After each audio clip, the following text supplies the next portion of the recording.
Eh bien bonjour les amis. Eh bien les décors sont quasiment finis à l'avant du jardin, hein. Je voulais rajouter quelques tressages et je veux vous faire voir qu'est-ce que vous pouvez faire avec les fameux tressages. Il y a un petit peu de vent, veuillez m'excuser les amis, hein. Voilà, donc j'ai nettoyé un peu les bordures. Voilà, ça prend énormément de temps, vous voyez. Bon, ça c'est un vieux tressage, vous savez, c'est un tressage qui est pratiquement est très vieillissant, qui a au moins 3 ans. Vous voyez, ça tient quand même longtemps, hein. Là ce sont les nouveaux tressages avec l'arbre à muguet. Et là là j'ai utilisé du sol commun, hein. Du sol commun, regardez comment c'est pas mal, hein. Donc j'en ai fait un petit peu tout du long, vous voyez, comme ceci. Et je vais vous faire voir un petit truc. Alors ça sera certainement pour les nouveaux abonnés. Un petit peu, qu'est-ce qu'on peut faire avec le sol, hein? Qu'est-ce qu'on peut faire avec le sol? Alors, regardez le spiret, comment il est pas mal le spiret, hein. Le spiret, on est en pleine floraison. Pleine floraison le spiret, hein. C'est très joli, hein. Allez, on va faire quelque chose avec nos sols là.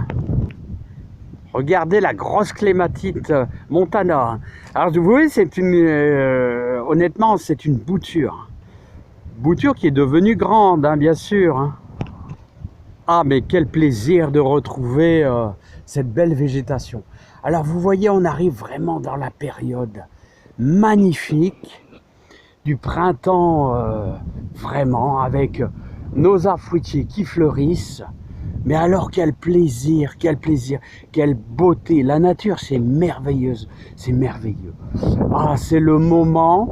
Là, on a les premiers jours de douceur. Bon, ici, ça refroidit un peu, mais hier, on a atteint les 20 degrés, hein. Mais c'est incroyable, hein.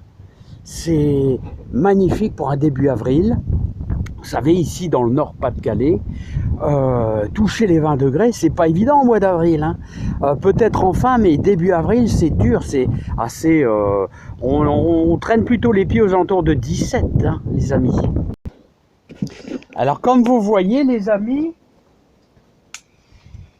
alors après la réalisation de nombreux décors dans le jardin, alors tout est utile. Alors, vous voyez, ça, c'est les petites branches de sol. Alors, je vais vous les faire voir un peu mieux.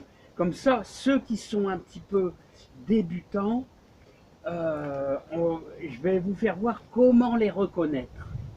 Alors, si vous allez plus tard, après le confinement, mais regardez, les sols font des jolis pompons en ce moment, de très jolis pompons, ça démarre. Et regardez-le. Alors ici, c'est un sol qui pousse particulièrement au bord des fossés par chez nous. Il y en a énormément. Et plus on les taille, plus ils font des branches droites, bien droites. Et en plus, la particularité des sols comme ça, c'est que on pourrait même faire des arcs avec, en prenant des branches beaucoup plus épaisses, d'au moins 5 cm. Regardez comment elles vrillent. Quand elles vont sécher, elles vont être un peu moins délicates, c'est un peu plus délicat à travailler, mais quand elles sont molles comme ça, alors c'est gorgé de sève, regardez, et ça nous fait de jolis pompons, vous voyez, bourrés de pollen, Alors, si vous voulez ces sols, bah moi je vais les égrener, enfin égrener, c'est pas le mot, je sais pas comment je pourrais dire. Je vais récupérer tous ces jolis pompons qui sont gorgés de sève, et on va faire notre hormone de bouturage. Voilà, et pour cela, vous voyez, vous allez tout simplement couper toutes vos petites branches en petits morceaux, en petits tronçons de 1 cm, de quelques centimètres, hein. Voilà, hein. Vous voyez tout simplement, voilà, comme ceci, des petits morceaux de 5-6 cm. Oh, vous pouvez faire plus petit si vous voulez, hein. Voilà, j'ai mon sécateur qui accroche un peu. Alors bon, je vais faire ça tout à l'heure.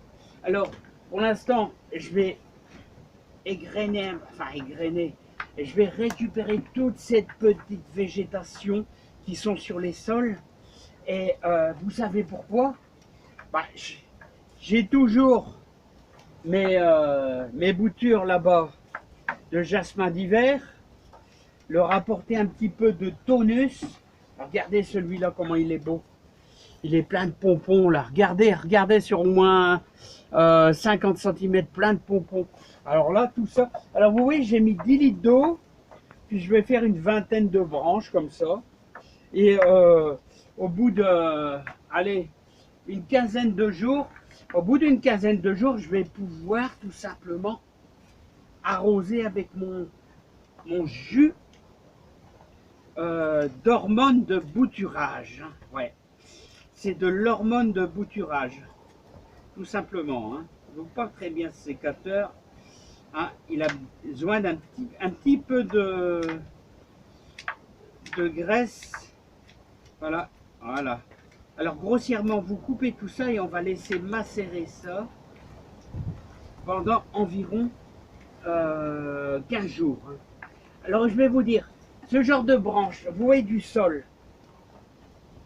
Alors, au bord des étangs, ceux qui font des étangs pour les chasseurs, tout ça, eux, ils s'embêtent pas, hein, ils prennent une branche comme ceci, au bord de l'étang, allez, à 10 cm du bord, ils l'enfoncent carrément, et quasiment à plus de 90%, ça démarre. Alors, parce que le sol, il sécrète en permanence de l'hormone de bouturage. Alors, vous voyez, hop, c'est parti. Alors c'est vraiment un truc hyper naturel. Oh. Et ensuite on fera aussi un petit peu de bouture de thym. Ce sera un petit rappel. Quand c'est des grosses branches, à chaque fois il accroche. À chaque fois il accroche. Bon bah les amis, moi il me reste du boulot.